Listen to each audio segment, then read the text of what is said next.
buenas noches. Es un gusto, de verdad, un privilegio encontrarnos en este viernes 9 de agosto, después de que el Banco de México tomó la decisión de bajar su tasa de interés. De ese tema de la economía, de los temores respecto a una eventual crisis bursátil, el menor crecimiento de la economía. ¿Cómo le afecta a usted? De todo eso vamos a platicar hoy aquí en Economía Social, este programa que hacemos en colaboración, en conjunto con todo el equipo de Julio Hernández Astillero. Yo soy Claudia Villegas, directora de la revista Fortuna, y como les prometimos, tenemos en este viernes 9 de agosto una invitada de lujo. Hemos estado soñando mucho con este programa. Queremos presentarles a la maestra Janet Quiroz. Ella es directora de análisis económico del grupo financiero Monex, uno de los grupos más importantes del sector bancario y bursátil. ¿Cómo está, maestra Janet? Muchísimas gracias por acompañarnos en viernes acá en Economía Social. Hola Claudia, muy buena tarde. Me da muchísimo gusto saludarte a ti, a todo el auditorio y más que encantada de poder compartir este espacio con ustedes. Muchas gracias, Janet. Si me permites, te hablaré de tú. Aquí en Economía Social, pues nos da muchísimo gusto conocer mujeres que están en el ámbito económico, bursátil, financiero. Queremos preguntarte, ¿fue sorpresa la decisión del Banco de México?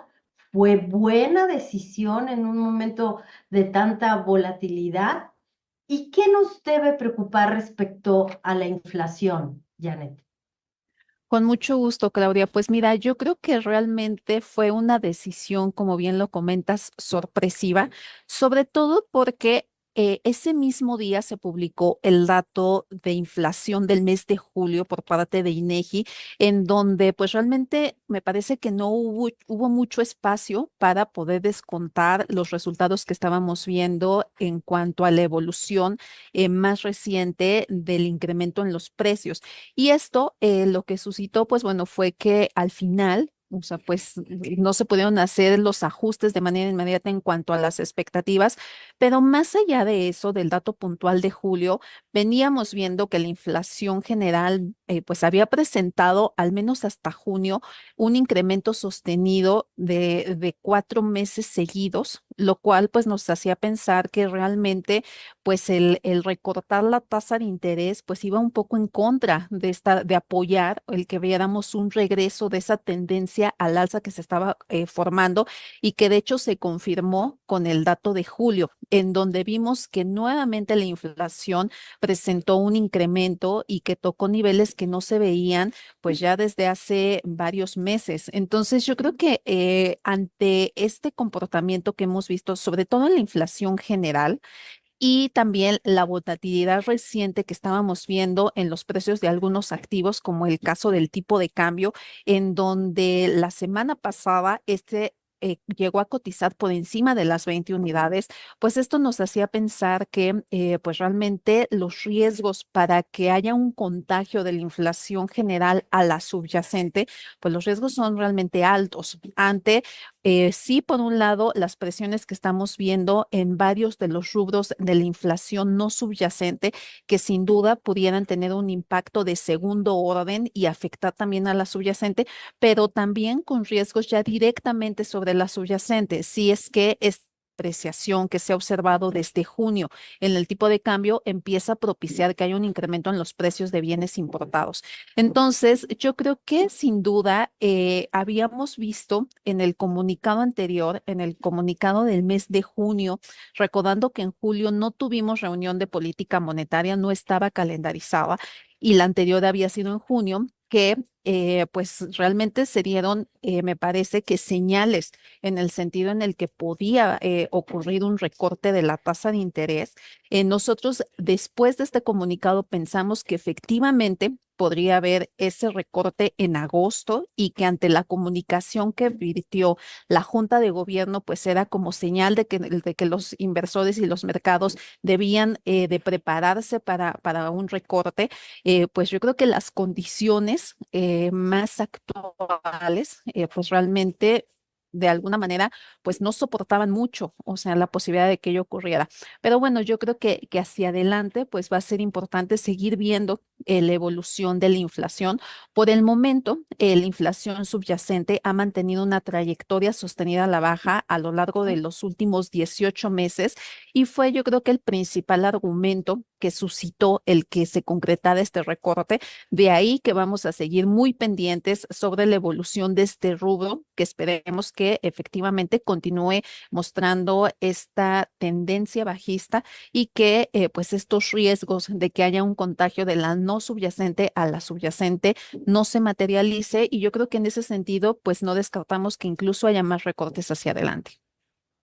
Maestra Janet, en este sentido, me gustaría preguntarte si el Banco de México actuó como vigilante, como garante del control de precios, o hay una preocupación, porque mucho se hablaba del mandato dual del Banco de México, si el Banco de México debe preocuparse en algún momento por el crecimiento económico o el Banco de México debe preocuparse por el costo financiero que implica tener tasas altas para las finanzas públicas.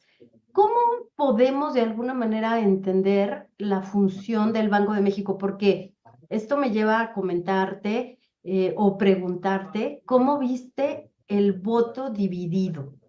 El de la gobernadora Irene y el de el subgobernador Jonathan Heath.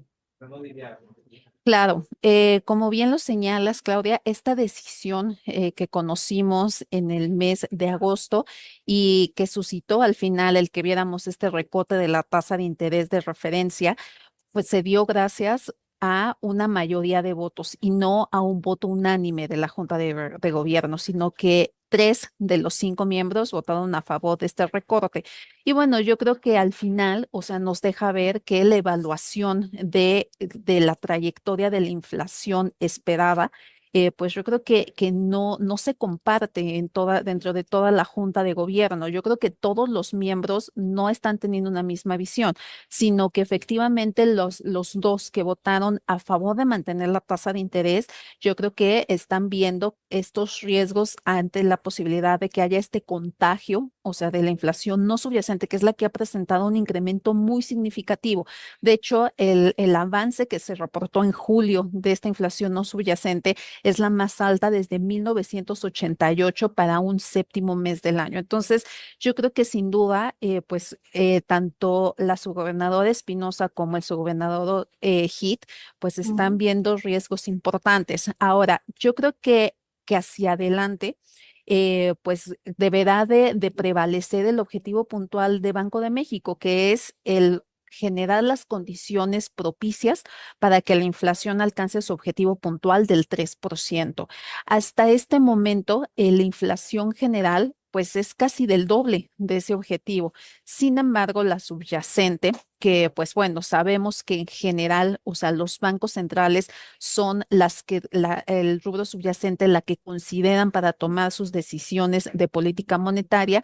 Por ese lado, pues vemos que la inflación subyacente se mantiene sostenidamente a la baja, muy cerca ya del límite superior permitido como objetivo por parte del Banco Central. Entonces, yo creo que si bien, pues muchos de los participantes del mercado, muchos de los analistas pensábamos que ante este repunte consecutivo por 5 meses consecutivos, pues parecía poco probable que viéramos ese recorte al final, pues se suscitó. Y sobre todo justificado por el desempeño de la inflación subyacente. En ese sentido, pues también me parece que habrá que evaluar que, pues sí, efectivamente, este componente no ha presentado hasta el momento ningún rebote y que pues se ha mantenido sostenidamente a la baja y que dentro de ella la inflación de mercancías pues ya se encuentra dentro del rango permitido como objetivo por parte de Banco de México. Inclusive la inflación de las mercancías no alimenticias se encuentra ya por debajo del objetivo puntual del 3%. Entonces, yo creo que de alguna manera, pues es muy difícil, o sea, el que se pueda realmente alcanzar el objetivo para todos los rubros. Te digo, yo creo que a mi parecer sí hay riesgos importantes, por ejemplo, por el lado de la inflación de servicios, que esta se mantiene por encima del 5% ya por 2 años consecutivos, sin duda, pues también implica el que pueda estar teniendo un rebote también la inflación subyacente y que no haya, digamos, otro componente que pueda hacer un contrapeso a estas presiones. Pero te digo, yo creo que sin duda, pues me parece que Banco de México hacia adelante deberá de seguir generando la confianza, perdón, entre el público inversionista de que las decisiones que se tomen pues vayan acorde a cumplir con con el objetivo puntual del Banco de México, que es pues alcanzar la meta de inflación. Janet, gracias por esta explicación, porque nos deja claro cuáles son las razones desde la visión del Banco Central de que sí había pues una explicación, una justificación para bajar tasas.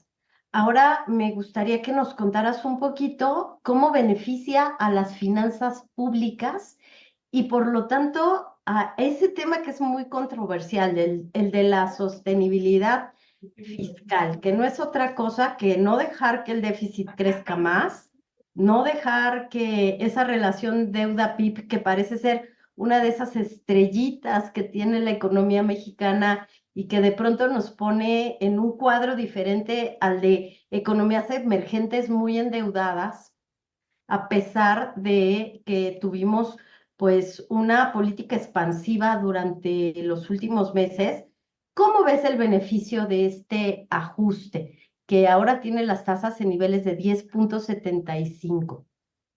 Claro, con gusto, Claudia. Pues mira, básicamente lo que propicia este recorte de la tasa de interés de referencia es que veamos una reducción en el costo de endeudamiento, tanto para el sector privado como para el sector público. Realmente, como opera la política monetaria, uno de sus canales es a través de la demanda agregada, que pues no es otra cosa que al incrementar el costo del financiamiento, pues se busca un poco desacelerar tanto el consumo como la inversión. Ahora, si las tasas empiezan a disminuir, pues bueno, lo que veríamos en todo caso sería que pues este canal empezaría en todo caso a no generar un freno como lo estuvo haciendo en los meses anteriores, en donde la tasa de interés llegó a alcanzar niveles del 11,25%.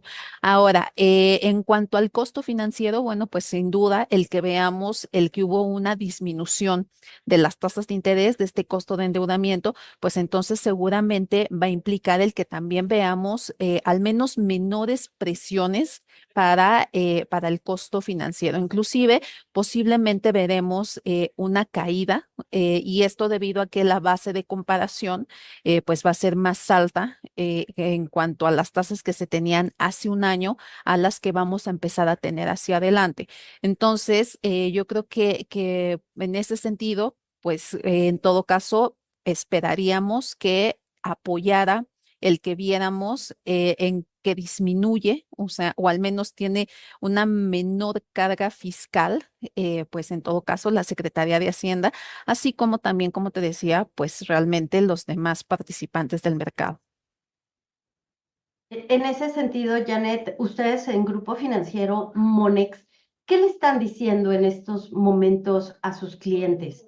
¿Qué les están compartiendo respecto al Producto Interno Bruto, el crecimiento, respecto al nivel de tasas? Y un tema que aquí en Economía Social y en los canales de YouTube, en la prensa financiera, todo el tiempo estamos comentando, ¿hay superpeso o no hay superpeso? ¿Qué debemos tener en cuenta para nuestras previsiones en nuestros portafolios de inversión? Fíjate, Janet, que yo acá siempre les recomiendo que inviertan en CETES, porque yo no estoy autorizada para recomendar inversiones, pero yo sé que las inversiones en el mercado de renta variable también son una muy buena opción cuando quieres incrementar tu patrimonio, si sabes un poco y si tienes un buen asesor, como los que hay en Monex. ¿Qué nos dirías? ¿Qué nos compartirías? Como pasarlo de lo general a lo particular. Claro que sí, con gusto. Pues mira, yo creo que realmente el escenario hacia adelante ha cambiado de manera importante en comparación con las proyecciones que teníamos a principios de este año. Yo creo que sin duda, como lo decíamos, el que se esté dando una desaceleración económica es un hecho. O sea, hemos visto crecimientos cada vez más acotados a lo largo de los últimos trimestres. Y bueno, pues en ese sentido. Estamos proyectando que la economía de México crezca una tasa del 1.6% en 2024.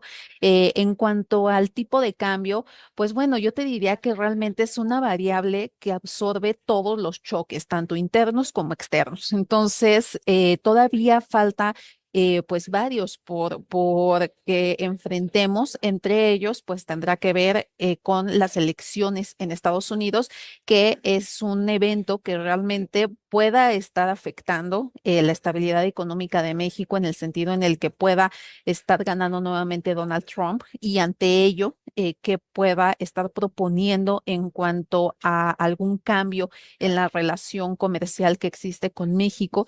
Y bueno, pues esto sin duda genera incertidumbre y siempre ante la duda, pues vemos que hay mayor volatilidad a los mercados, no les gusta la incertidumbre, no les gusta el nerviosismo.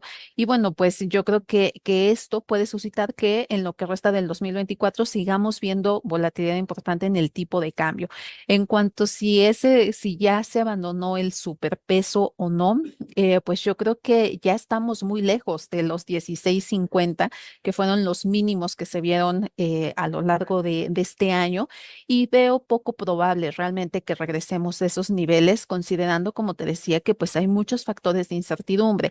En el ámbito local también existen en cuanto a que a pronto en septiembre vamos a tener el inicio de la nueva legislatura, ya con la composición resultante de las elecciones, y esto puede generar también el que haya cambios en la legislación, en la constitución.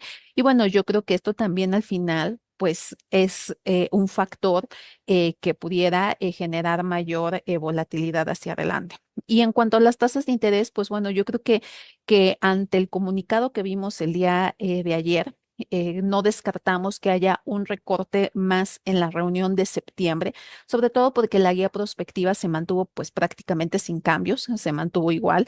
Y pues ante esto, después de que en junio habíamos tenido la misma guía prospectiva y se concretó un recorte ahora en agosto y se mantiene la misma guía prospectiva, pues posiblemente en septiembre veamos un recorte de la tasa también como lo vimos ahora en la reunión de agosto.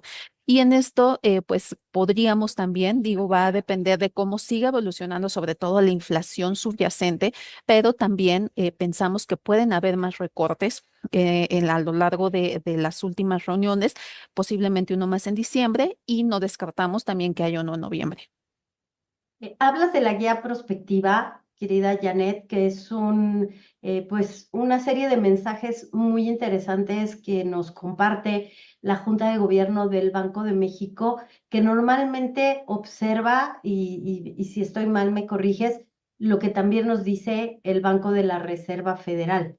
En este momento que se adelanta el Banco de México a la decisión de la FED, bueno, en primer lugar, preguntarte si sí consideras que el Banco de México hizo algo inédito al adelantarse y que qué veremos después con la Reserva Federal, porque creo que al gobernador Heath y a la subgobernadora Espinosa también les preocupa mucho cómo se ve el Banco de México desde la autoridad monetaria. Cómo no debes en ningún momento vulnerar lo importante que es esta herramienta de comunicación que tiene el Banco de México. Concretamente te preguntaría, ¿se adelantó el Banco de México y qué veremos en la guía prospectiva de la FED si decide la FED bajar sus tasas? Con gusto, Claudia. Pues mira, yo creo que en cuanto a que si se adelantó a la Fed, eh, creo que sí han sido muy claros desde hace tiempo la Junta de Gobierno en su comunicación en decir en que pues ellos ya no iban a seguir de manera puntual lo que hiciera la Reserva Federal, sino que más bien, o sea, iban a tomar sus decisiones de acuerdo a todos los factores que pudieran estar influyendo en la inflación. Y yo creo que en ese sentido, pues de alguna manera, el que hayamos visto este recorte, pues va muy en línea con esto que se había comunicado. Nosotros estamos esperando que efectivamente la Fed recorte su tasa de interés. Estamos esperando un recorte de 25 puntos base en el mes de septiembre. Y pues hay igual mucha expectativa sobre la posibilidad de que la Fed también acelere los recortes de la tasa de interés, sobre todo después de que vimos que en el reporte de empleo del mes de julio, pues la holgura que exista en el mercado laboral puede empezar a ampliarse. De ahí que, como te digo, yo creo que hacia adelante posiblemente veamos también más recortes y sobre todo también porque en Estados Unidos sí hemos visto que la inflación, tanto la general como la subyacente, han venido disminuyendo de manera sostenida en los últimos 3 meses. Y el dato de la próxima semana está apuntando a que los mercados están esperando que esta trayectoria continúe, lo cual pues de alguna manera sí justificaría, o sea, el que empecemos a ver estos recortes, pero aún así estamos esperando que la Fed actúe de manera muy cautelosa y que pues vaya haciendo estos recortes en todo caso de manera gradual y como vaya evolucionando los datos.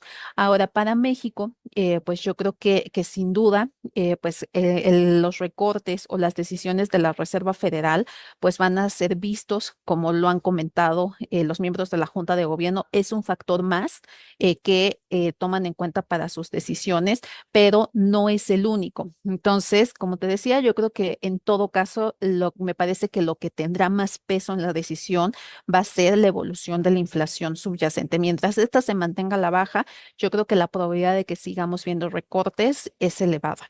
Y en cuanto a la guía prospectiva para la Fed, en la próxima reunión en septiembre vamos a tener la actualización de las proyecciones macroeconómicas del Banco Central y pues ahí vamos a ver esta famosa gráfica de puntos en donde vemos cuáles son las expectativas que tiene cada uno de los miembros del FONC para la tasa de interés de referencia para finales de este año y para los próximos. Entonces vamos a ver si efectivamente están evaluando igual que el mercado, que pudieran haber más recortes, va a ser un comunicado importante, sobre todo por estas expectativas que se han generado en donde se llegó a hablar inclusive que no se descartaba que hubiera un recorte anticipado, un recorte de emergencia, algunos señalaron, lo cual pues no era nuestro escenario base, pero pues yo creo que va a ayudar mucho a guiar. O sea, estas expectativas en donde ahora nuevamente los mercados se movieron al otro lado y están esperando que haya un recorte más significativo de la Fed. Algunos hablan hasta de 125 puntos base en lo que resta del 2024 y pues yo creo que ya se fueron totalmente al otro lado. Vamos a esperar, seguramente la Reserva Federal va a decir que estos recortes irán siendo graduales. Querida Janet Quiroz, gracias por este tiempo invaluable, por tu conocimiento, licenciada en economía, maestra en finanzas. Janet, la última pregunta, brevemente, aunque es un tema muy complejo, ¿la economía de Estados Unidos ingresará ya a la zona, al ciclo de recesión? Mira, yo creo que todavía estamos muy lejos de ese escenario. Y yo creo que lo que vimos en los mercados fue una sobrereacción, o sea, al debilitamiento de algunos indicadores. Pero estos indicadores, si bien están mostrando una desaceleración, están muy lejos de alcanzar niveles que realmente, pues de alguna manera resulten preocupantes y que en todo caso pudiera estar reflejando que hay una desaceleración generalizada en toda la actividad económica. Yo creo que lo vimos, o sea, en el reporte del PIB del segundo trimestre de este año, en donde pues conocimos que la actividad económica de Estados Unidos creció a una tasa del 2.8% trimestral anualizada, que es el doble de lo que habíamos visto en el primer trimestre.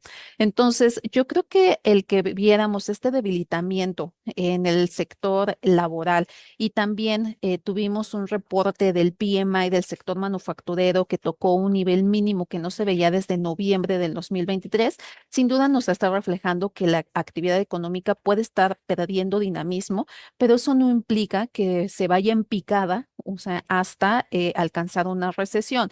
Definitivamente sabemos que pues, la economía mundial pues va evolucionando a través de ciclos en donde posiblemente pues vimos que durante los últimos años la actividad de Estados Unidos ha crecido de manera fuerte y pues seguramente digamos que está en el pico del ciclo y que pudiera empezar a desacelerarse, pero yo creo que todavía estamos muy lejos de pensar que esto la va a llevar a una recesión inminente.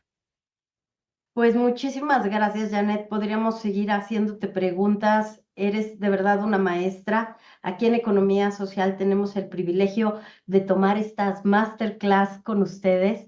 Gracias, gracias siempre por aceptar y te invitamos a que regreses pronto aquí en Economía Social. Claro que sí, con muchísimo gusto, Claudia, te agradezco mucho la invitación y para mí es un placer compartir estos comentarios contigo y con todo el auditorio. Muchas gracias. Un dato de contacto para Grupo Financiero Monex es su página de internet, Janet. Sí, es www.monex.com.mx. Muchísimas gracias. Y si nos permite seguirte en redes sociales. Claro que sí, con mucho gusto. Mi cuenta de X es @Janet-Quiroz con Z y una Z adicional al final. Muchísimas gracias a la maestra Janet Quiroz, directora de análisis del Grupo Financiero Monex. Hasta la próxima, Janet. Hasta la próxima. Vista con la directora de análisis del Grupo Financiero Monex, nos dio una verdadera clase de cómo funcionan las decisiones de la política monetaria a cargo del Banco de México y de la Reserva Federal.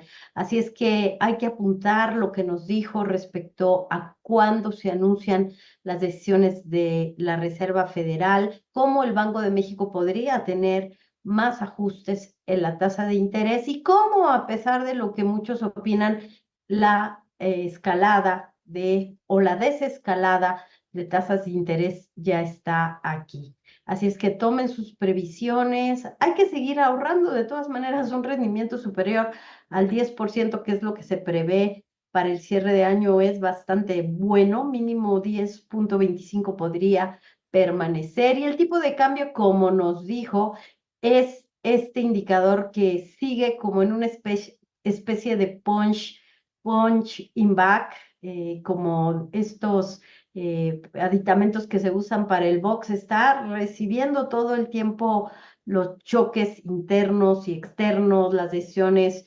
políticas, pero lo que pasa en Estados Unidos. Así es que el superpeso ya no será en este nivel de los 16, pero quizás tampoco en los niveles superiores a 20.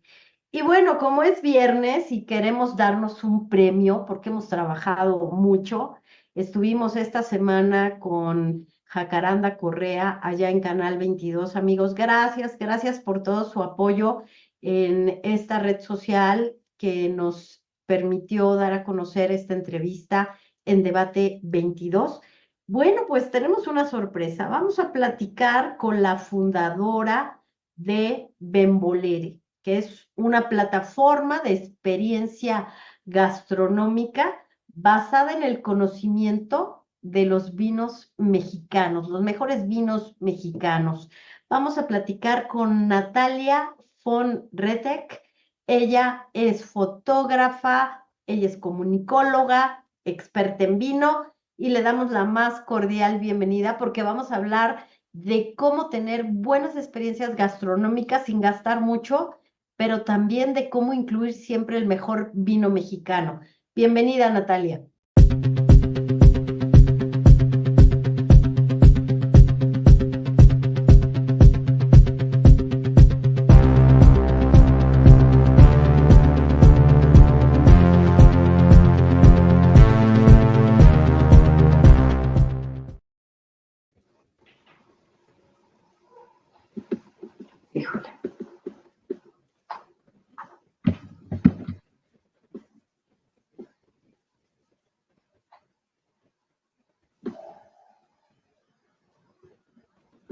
Ay, no te escucho.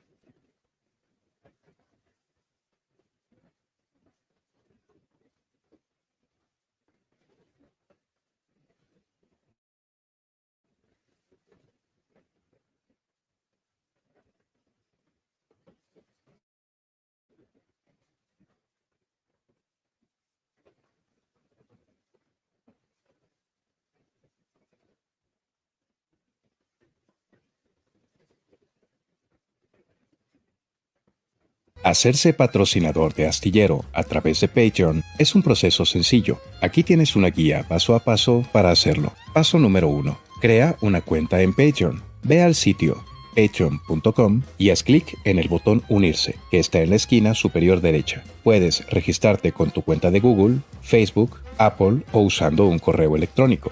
Paso número 2. Busca la página de Julio Astillero en Patreon. Usa la barra de búsqueda en la parte superior para encontrar el perfil de Julio Astillero. Paso número 3. Elige el nivel de suscripción. Una vez dentro de la página de Julio Astillero en Patreon, revisa los niveles de membresía. Lee las descripciones de cada nivel para conocer su costo y qué beneficios ofrece. Y selecciona el nivel que más te interese haciendo clic en el botón Súmate. Paso número 4. Configura tu pago. Puedes pagar con tarjeta de crédito, tarjeta Ahora de acá débito estoy ya, o PayPal. Juanma. Amigos, ¿qué tal? Una disculpa.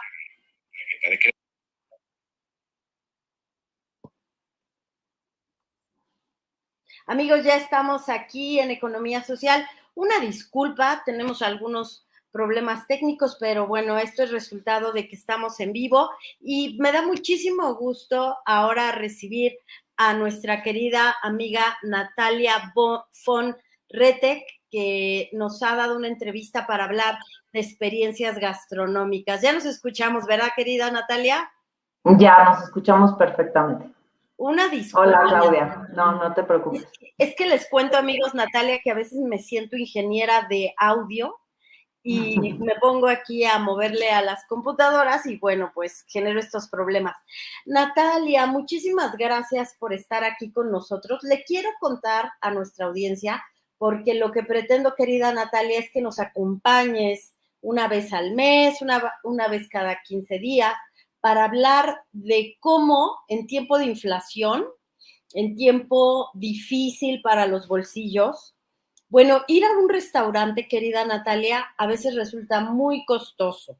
A mí me gusta mucho compartir fotografías, pero de verdad a veces las finanzas se ven afectadas. Entonces quiero que nos cuentes cómo, teniendo una cultura vitivinícola, también favoreciendo vinos mexicanos, podemos tener buenas experiencias gastronómicas gastando poco. Pero antes, si me permites, y ya te doy la palabra, quiero contarles, amigos, que Natalia von Retek es fotógrafa, escritora, artista visual.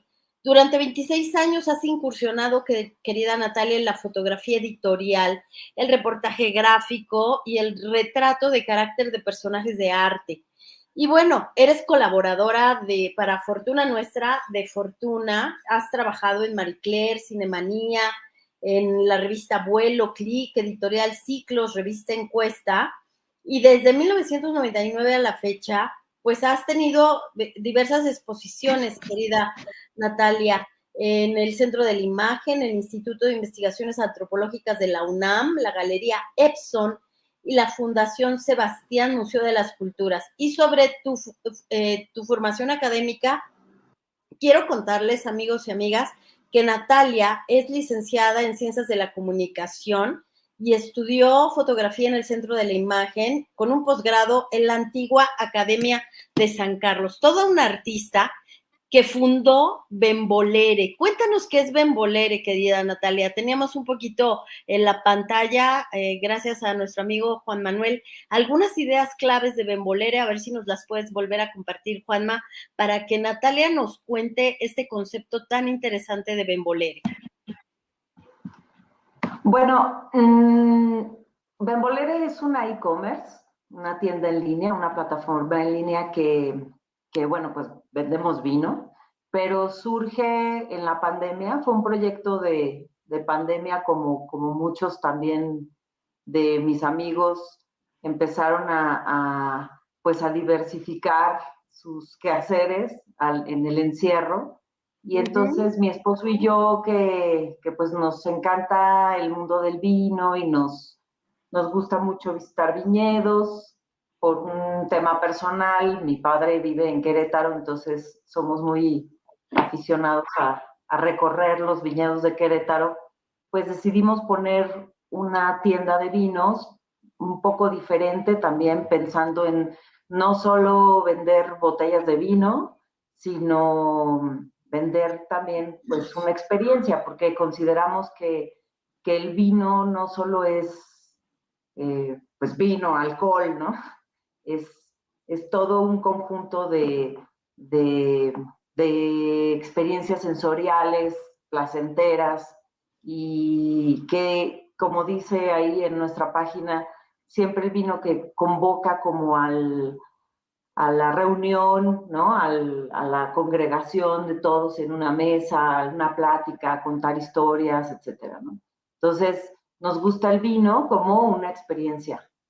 Y fundamos Bembolere en el 2021 y bueno, empezamos con vinos mexicanos y poco a poco hemos crecido y hemos metido vinos pues de otros países, de España, de Portugal, de Francia, de Estados Unidos, etcétera, ¿no? Diversificando un poco también nuestro mercado. Pero has combinado todo este trabajo de imagen, todo este trabajo como fotógrafa, con esta experiencia gastronómica. Y es que, ajá. es que es muy difícil, o es no difícil, complicado transmitir a través de una pantalla lo que es el vino, ¿no? Entonces, no es lo mismo ir a una tienda y escoger el vino, ver la botella, ver la etiqueta, que el sommelier a lo mejor te platique del vino y estar ahí presente y tocarlo, verlo, a verlo a través de la pantalla. Entonces, mi experiencia también como fotógrafa me ayudó a pues a tratar de transmitirles a mis clientes, a mi público, que el color del vino, que si el color de los alimentos, el olor, a ver si se puede transmitir a través de una fotografía o de un video el olor, pero pues parece que sí. Y nos gustaba retratar lo que estábamos comiendo y lo que estábamos tomando. Entonces, eso se hizo como no sé, ya lo hicimos como un sistema como para invitar a todos a probar ese vino en particular, pero también a cocinar, ¿no? A sentarte alrededor de una mesa con tus amigos, con la gente que quieres y cocinar lo que sea, no importa, ¿no? Se ve muy gourmet, pero a veces son alimentos muy, muy sencillos que pueden combinar con un vino que no necesariamente es muy caro. Y platicaba con tu esposo, a quien mandamos un saludo, a nuestro querido maestro Luis Bartolini, maestro de muchos abogados especialistas en el sector financiero, que precisamente ese es el punto al que quería llegar, querida Natalia. No necesitamos gastar tanto. Puedes ir al supermercado, puedes comprar unas láminas de un buen pescado, puedes hacerlo sashimi, puedes comprarte un buen corte, un par de cortes que no te tienen por qué salir un ojo de la cara. Y ahí viene la buena parte y la recomendación de Bembolere de que los vinos mexicanos, que creo que el problema de los vinos mexicanos, querida Natalia, es el impuesto. Creo que tenemos por ahí un tema, ¿no? Sí, yo creo que sí se encarecen por esto mismo del impuesto y sí sería importante o sería bueno que hubiera una propuesta gubernamental como para apoyar este sector, como en España, como en Francia, en Italia, ¿no? Sí, el vino es un alimento.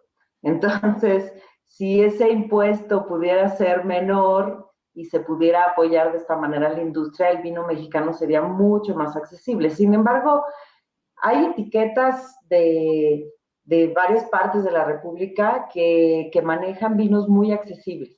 O sea, dentro de todo hay vinos muy accesibles, ¿no? Y hablando de la comida, igual, yo soy fan de la cocina, entonces, así como soy fotógrafa, bueno, pues también se me da la creatividad en la cocina y entonces hay que aprovechar todo, ¿no? Y como dices, en épocas de inflación, pues más. Y a veces es sorprendente cómo un plato, por ejemplo, de pasta, un espagueti que cuesta 27 pesos en el súper, 26, lo puedes combinar con una buena crema de chile poblano o de jitomate y abrirte un vino de 190 pesos y comer 4 personas, tomarse una buena copa de vino y estás haciendo una comida gourmet, ¿no? Bonita, rica. Y a lo mejor te cuesta lo mismo que si te compraras una bolsa de papas, una coca de 2 litros y cosas que a lo mejor no son saludables y son muy caras y no necesariamente comes bien, ¿no? Entonces, se puede comer bien y se puede tomar vino mexicano a buen precio. Fíjate, Natalia, que a mí me parece que el concepto de Bembolere es precisamente un concepto innovador, porque ustedes presentan esta posibilidad de cocinar en casa, de tener cultura gastronómica, de conocer vinos. Le acabo de compartir a mi querido Juan Manuel algunos de las fotografías que ustedes comparten en la red de Bembolere, que se te hace agua la boca. Aquí, ¿qué estamos comiendo y qué vino tenemos, querida Natalia? Es un Laos, es un vino español. Y la carne me parece que el experto es Luis, porque es el que asa, pero me parece que es un vacío, con una ensalada, y ya. Y unas papas a la francesa atrás. Y bueno, el chile en nogada. Yo amo el chile en nogada, pero el chile en nogada sí es un plato costoso, ¿no? O sea, además de laborioso, sí creo que es un poco más costoso, ¿no? Me encanta porque quiere decir, cuando veo yo chiles en nogada, que ya se acerca mi cumpleaños, entonces me gusta mucho el chile en nogada. De hecho, escribí para Fortuna un artículo en donde hablo de los chiles en nogada y me parece que es un personaje muy importante en nuestra gastronomía, ¿no? El chile en nogada, toda su historia, etcétera. Pero yo siempre lo comparo con como si fuera humano, ¿no? ¿Cómo sería un chile en nogada? Y es como un personaje masculino, pero también femenino, pero con joyas, pero habla muchas cosas, te hace reír, es culto, huele mucho a perfume. Tiene historia. Tiene estrafalario. Que llama la atención, ¿no? Que parte plaza. O sea, el chile en nogada, yo lo probé, el chile en nogada del que hablé en el artículo, lo probé en Casa Reina, en Puebla, y de verdad es toda, le ponen a una alfombra roja, ¿no? Al chile. Es una cosa muy bonita. Y maridarlo precisamente porque hay quien dice que el chile de nogada tiene tantas cosas que no sabe a nada, ¿no? O sea, sabe a todo y sabe a nada. Y maridarlo, o sea, el maridaje es tomar un vino con un alimento como para darle equilibrio tanto al vino como al alimento, ¿no? O sea, tiene como esta función de equilibrar los sabores, a lo mejor la acidez, de potenciar ciertos sabores. Y maridar un chile en nogada es muy complicado.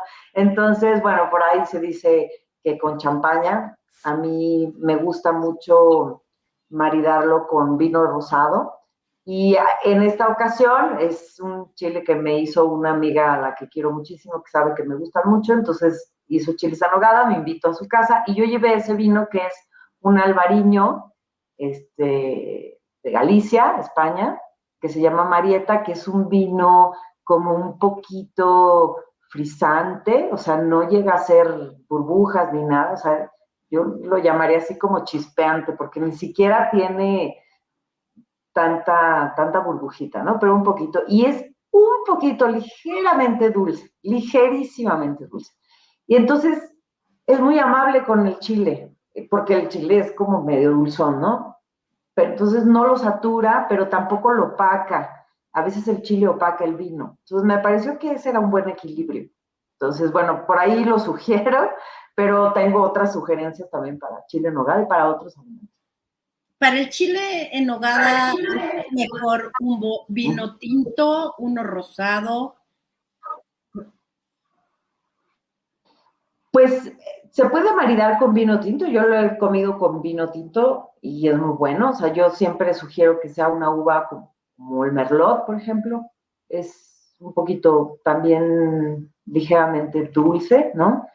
Ese es un vino mexicano, un Nicus One de alto tinto. Yo creo que funcionó muy bien. No, creo que hizo buen equilibrio. Sin embargo, si me dices qué te gusta más, me gusta más el blanco para el chileno. Sí, o un espumoso. Querida como el que te Natalia, acabo de platicar. sí, claro. Fíjate que yo lo probé con vino rosado, me gustó. Ajá. Se me hizo precisamente este tema de los equilibrios y de Sí. cómo va acompañándolo un poco con ese sabor menos fuerte que el vino tinto. Quisiera que nos platicaras un poco cómo ir a una tienda, cómo ir a un viñedo y tratar de entender la cultura, pero tratar de entender pues cuáles son los viñedos. Y yo sé que esto es muy difícil y que por eso Bembolere tiene una buena propuesta, porque tú y Luis se van a los viñedos, platican incluso a veces con los dueños de los viñedos, de las casas vitivinícolas, van y buscan la mejor propuesta y no siempre lo que traen es lo que está en las tiendas, porque Sí. además ya platicaremos de este tema en otras de tus participaciones, pero creo que además el tema del vino que pasa por este tema de los impuestos, del IEPS, también pasa por el tema de una concentración de mercado en la distribución. Por eso es tan importante buscar opciones, Natalia. ¿Qué le dirías a nuestros amigos de cómo conocer vinos mexicanos? Que vayan a los viñedos, por ejemplo, o sea, si viven en Ciudad de México, tienen muy cerquita Querétaro y ahí hay muchas opciones en cuanto a vinos para conocer, ¿no? O sea, está Viñedos La Redonda, está Cote, está Azteca, y todos tienen propuestas diferentes, pero muy buenas. O sea, yo creo que el vino mexicano, no sé, en 20 años ha crecido muchísimo. Y la gente se ha acercado más al vino. Ahorita que decías cómo escoges un vino, ¿no? Cómo vas a una tienda. A mí me pasó también de no saber qué llevar a una reunión, ¿no? El vino siempre era como algo lejano, muy como suntuoso, como que tenías que saber, ¿no? O cuando llegaba el sommelier y quiere probar el vino, pues yo no sabía a qué tenía que saber el vino, tenía que decirle sí, démelo o no, démelo. No sé, genera como cierta distancia y cierto miedo. Yo creo que esas distancias se han acortado. Yo creo que ha habido muy buena difusión del consumo de vino mexicano. Se toma más vino mexicano hoy que hace 20 años. Y yo creo que eso también tiene que ver con la calidad de lo que producimos como país, ¿no? Y de la promoción que se ha hecho del vino. Y ahora, pues yo, siempre que que hablo con gente de Ciudad de México, les digo, vayan a Querétaro, que es lo más cercano, a Tequisquiapan, es un recorrido, toda la ruta del vino y el queso es maravillosa, y hay muchas opciones de muchos precios, de muchos rangos de precio, pero además estar con la gente de los viñedos, estar con la gente del campo, estar con los productores, con los enólogos, ver todo el trabajo que hacen es apasionante, es muy bonito, y además probar la obra que hacen, ahí la obra, llámese vino, es pues es muy, muy bonito, muy, muy padre. Querida Y Natalia, bueno, con la cuéntanos. comida de ahí, de los lugares, ¿no? Que en Delicioso. Querétaro, por ejemplo, la carne se da muy bien, hay mucha ganadería, entonces ahí los cortes de carne son buenos, bonitos y baratos, ¿no? Y los vinos son muy buenos. Claro, y es cultura. Siempre digo, es cultura. Pero ahora, Querida Natalia, pasamos un video y quiero que ¿sí? nos cuentes, a ver si Juanma nos lo puede volver a poner. ¿Qué cocinaron? Sí. Mientras lo pasamos, cuéntanos, ¿qué cocinaron y cuánto gastaron ese día? Ay, a ver. Son camarones. Bueno, ese es un vino rosado muy bueno, francés. No es muy barato, tampoco es muy caro, digamos que está en un rango medio.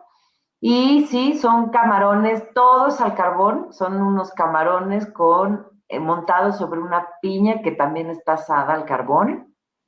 Y ya, con eso. Delicioso. Muy bien.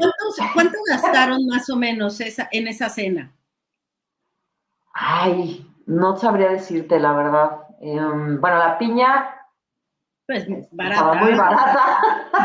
No creas, a veces la piña está muy cara. Así como el aguacate a veces está barato, a veces está caro. Ya vimos que la inflación está marcada por el precio, no de la carne, a veces sí sube, pero de verdad las verduras están muy caras, querida Pero, Natalia. por ejemplo, aquí los camarones sí son un poco más costosos, pero si nos ven, por ejemplo, allá en Sinaloa, pues perfectamente puede ser una comida del día. O sea, claro. Aquí en Ciudad de México los camarones, pues sí varían de precio, pueden llegar a estar bastante más. Pero costosos, puedes irlos a buscar a la viga. Pero sí, por supuesto, obviamente. No. Pero jamás no se va a creas comparar. Que son de súper, de City Market, no. O sea, nos fuimos a buscar junto con la piña y pues se nos antojó esa combinación. Delicioso. Mucho odian la piña, pero sabe muy rico. Lo vamos a hacer, pero lo que quiero comentar para cerrar, querida Natalia, sí. Jamás se va a comparar con lo que pagas en un restaurante, que es cultura, sí. Que es convivencia, y que te vamos a seguir invitando para que nos cuentes todo lo que podemos hacer con esta fórmula que propone Bembolere, compartir fotos, experiencia, conocimiento. Querida Natalia von Rettek, gracias a ti por crear Bembolere, gracias por enseñarnos, por tu trabajo en los viñedos, y bienvenida a Economía Social, querida Natalia. Muchas gracias, yo estoy muy feliz de platicarles todas mis experiencias con la comida, con el vino, con la fotografía, y decirles que de verdad se puede comer muy rico, muy gourmet, a bajo costo. O sea, no, lo importante es meterse a la cocina y ser creativos. No les dé miedo. Gracias, Claudia. Bienvenida, un abrazo. Feliz viernes. Gracias, igualmente. Amigos, pues sí, hay que lavar los platos, descifro, pero vale la pena, de verdad. A mí me encanta cocinar, siempre estoy combinando, siempre estoy compartiendo y ahora aprendiendo con Bembolere, nuestros aliados en Revista Fortuna, información gastronómica en cada edición. Les mando un beso, un abrazo, que tengan un gran fin de semana. Disculpen los problemas técnicos, prometo ya no estarle moviendo a la computadora.